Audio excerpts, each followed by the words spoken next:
Assalamualaikum warahmatullahi wabarakatuh. Alhamdulillahirrabbilalamin. Wassalatu wassalamu ala asrafil anbiya wal mursalin Sayyidina Muhammadin wa ala alihi wa sahbihi ajma'in, amma ba'du.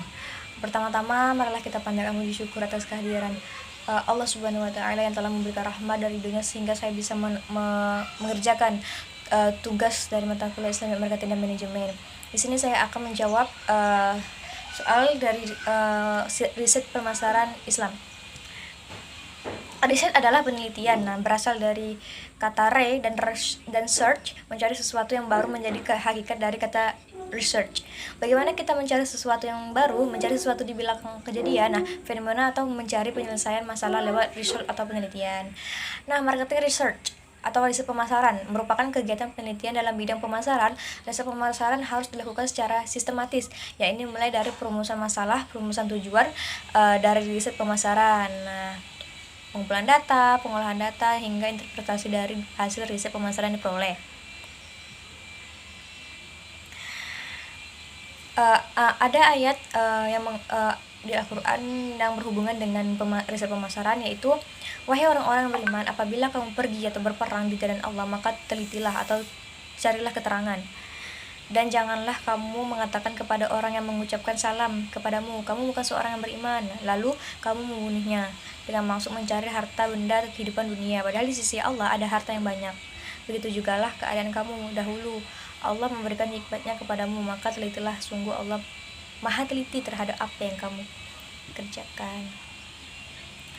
Penelitian secara umum didefinisikan sebagai praktek mengumpulkan, mengklasifikasi, mengolah, dan menganalisa data dari suatu fenomena atau kasus untuk mendapatkan hakikat problem atau kasus itu, serta cara-cara penyelesaian yang tepat atas kasus itu. Definisi ini juga disemakan oleh Ali Abdul Halim Mahmud sebagai definisi penelitian Islam.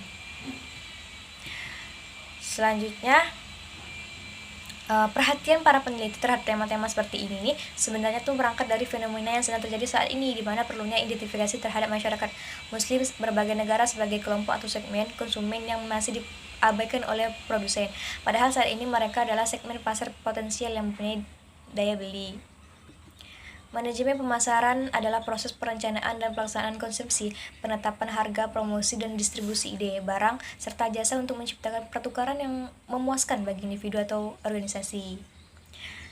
Peranan pada pemasaran bagi perusahaan sangat penting, terutama di akhir-akhir tahun seperti saat ini.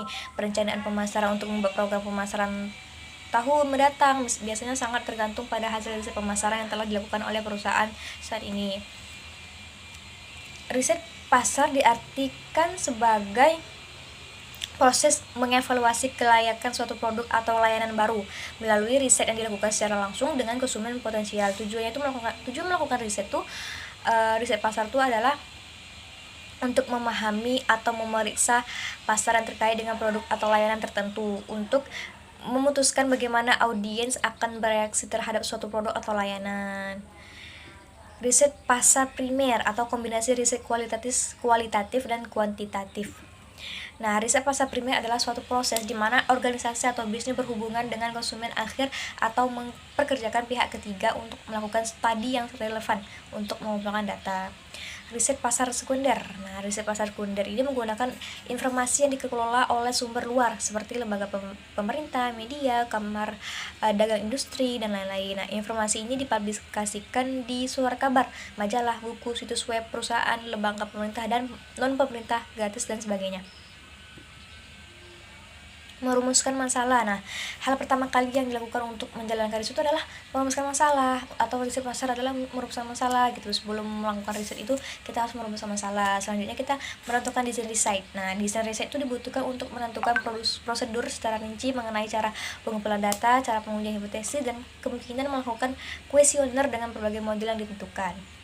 Setelah itu kita merancang metode pengumpulan data. Data yang digunakan itu dalam penelitian adalah data primer dan data sekunder. Data primer merupakan data yang diambil langsung dari lapangan, sedangkan data sekunder biasanya itu berupa data yang diambil dari buku, internet, blog, atau website, dan lain-lain. Selanjutnya kita mengambil sampel dan mengumpulkan data. Selanjutnya lagi melakukan analisa dan interpretasi data dan menyusun laporan riset. Primary research adalah jenis penelitian di mana penelitian mengambil data dari sumber asli secara langsung. Dengan kata lain, peneliti adalah tangan pertama yang mengumpulkan datanya, jadi dari peneliti dulu. Terus survei. Dalam survei, peneliti mengumpulkan data dari kelompok responden yang telah ditetapkan atau sampel. Topik bervariasi tergantung pada tujuan penelitian. Dalam riset konsumen misalnya, itu mungkin meneliti sikap, kesan, opini, dan tingkat kepuasan konsumen terhadap suatu produk atau merek. Terus wawancara. Wawancara mirip dengan survei, di mana penelitian berinteraksi langsung dengan responden. Itu mungkin melalui telepon atau bertatap muka. Proses wawancara dapat dilakukan di mana saja gitu. Terus kelompok fokus. Nah, dalam hal ini penelitian mengumpulkan beberapa orang untuk mendiskusikan suatu masalah. Mereka mungkin adalah konsumen terpilih atau para ahli gitu. Observasi tidak melibatkan interaksi langsung dengan responden, melainkan peneliti menonton dan mengamati responden dan membuat catatan tentang mereka. Misalnya untuk riset perilaku pelanggan di toko retail, peneliti mungkin akan mencatat gender, produk apa yang pertama kali mereka tuju saat memasuki toko. Terus keuntungan, yang lebih terkini itu data diambil pada waktu itu dibutuhkan oleh peneliti. Itu berbeda dengan data sekunder, di mana ada lebih banyak jeda waktu antara pengambilan data dan dengan publikasinya.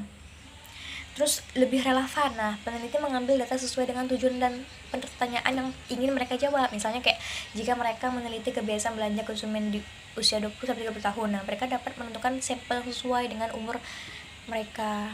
Terus rahasia. Hanya peneliti yang memiliki akses terhadap data. Orang lain tidak dapat menggunakan tanpa izin mereka. Terus lebih terukur. Memang penelitian primer juga mengandung bias, namun beberapa diantaranya berada dalam kendali peneliti. Misalnya dalam memilih sampel, mereka memiliki kendali atas responden yang terpilih. Terus kelemahan dari riset pemasaran itu mahal. Peneliti harus mengeluarkan uang lebih banyak untuk mendapatkan data nominalnya, tergantung pada penyiapan atau metode penelitian utama yang digunakan. Jumlah dan jangkauan geografis responden juga mempengaruhi biaya. Terus memakan waktu. Survei dan wawancara misalnya mungkin membutuhkan beberapa hari, tergantung pada jumlah respondennya. Terus variasi lebih rendah. Variasi lebih rendah itu data primer hanya berisi topik yang diteliti. Sebaiknya data sekunder lebih bervariasi karena berasal dari berbagai sumber. Terus sampel tidak valid.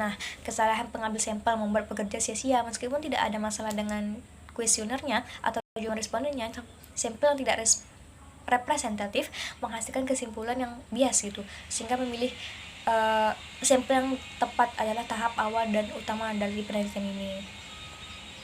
Penelitian kuantitatif adalah penelitian ilmiah yang sistematis terhadap bagian-bagian dari fenomena serta hubungan-hubungannya. Tujuan penelitian kuantitatif ini adalah mengembangkan dan menggunakan model-model matematis, teori-teori dan atau hipotesis yang berkaitan dengan fenomena lingkungan kehidupan.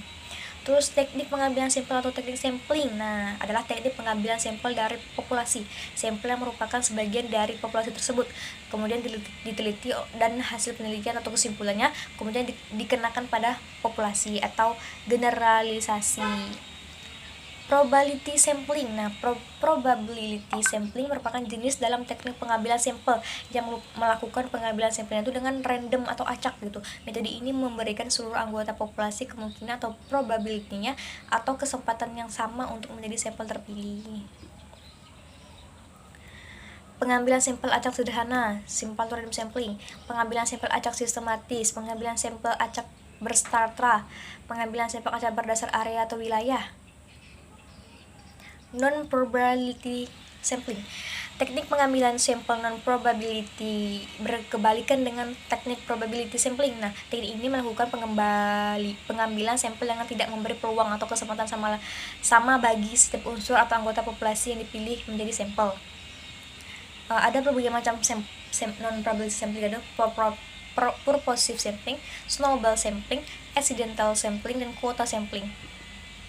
Berdasarkan pembahasan pada artikel menunjukkan bahwa diperlukan suatu pemahaman yang lebih mendalam mengenai konsumen, muslim dan pasar islami serta persyaratan-persyaratan yang harus dipenuhi oleh pemasar yang menggunakan pendekatan perbedaan.